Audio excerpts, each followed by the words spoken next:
দক্ষিণ পূর্ব এশিয়ার আঞ্চলিক জোট আসিয়ানে বাংলাদেশ অন্তর্ভুক্ত হতে চাইলে সমর্থন দেবে মালয়েশিয়া। একই সঙ্গে তিস্তা প্রকল্পে সর্বোচ্চ সহায়তা করবে চীন। সম্ভাব্যতা যাচাইয়ের প্রক্রিয়া ত্বরান্বিত করতে একমত দুই দেশ। প্রধানমন্ত্রীর বিদেশ সফর শেষে সংবাদ সম্মেলনে এমন আশ্বাসের বার্তা দিয়েছেন পররাষ্ট্রমন্ত্রী ডক্টর খলিলুর রহমান। বিস্তারিত আকবর হোসেন সুমনের রিপোর্টে। নগদ নিয়ে এলো হার না মানা হার অফার। সর্বনিম্ন 10,000 টাকা রেমিটেন্স নগদে পাঠালে থাকছে স্বর্ণের হার জেতার সুযোগ।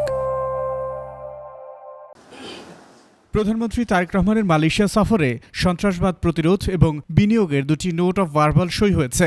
এছাড়া 2027 সালের মধ্যে মুক্ত বাণিজ্য চুক্তি করতে দুই দেশ কাজ করবে বলে একমত হয়েছে। অন্যদিকে চীনের সঙ্গে বাংলাদেশের 8টি সমঝোতা ও 3টি চুক্তি সই হয়েছে। মোংলা বন্দর এবং চট্টগ্রামের আনোয়ারায় চীনের জন্য বিশেষ ইপিজেড নির্মাণেও চুক্তি হয়। একই সঙ্গে তিস্তা প্রকল্পে চীনের সহযোগিতায় সম্ভাব্যতা যাচাইয়ে দুই পক্ষ একমত হয়েছে। প্রধানমন্ত্রীর এই বিদেশ সফর পরবর্তী সংবাদ সম্মেলনে বিস্তারিত তুলে ধরেন পররাষ্ট্রমন্ত্রী ডক্টর খলিলুর রহমান। অন্তর্বর্তী সরকারের সময় সাবেক প্রধান উপদেষ্টার চীন সফরের চেয়েও প্রধানমন্ত্রীর চীন সফর অনেক বেশি ফলপ্রসূ হয়েছে বলে উল্লেখ করেন পররাষ্ট্রমন্ত্রী। মালয়েশিয়ায় শ্রমবাজার খোলার ইস্যুও প্রাধান্য পেয়েছে সফরে।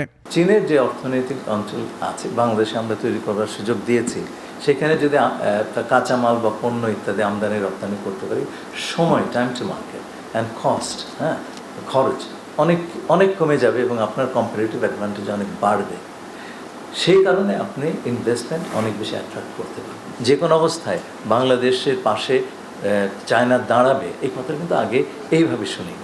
রোহিঙ্গা সমস্যা নিরসনে চীনের শক্তিশালী সহযোগিতার প্রতিশ্রুতিও মিলেছে বলে জানান পররাষ্ট্রমন্ত্রী।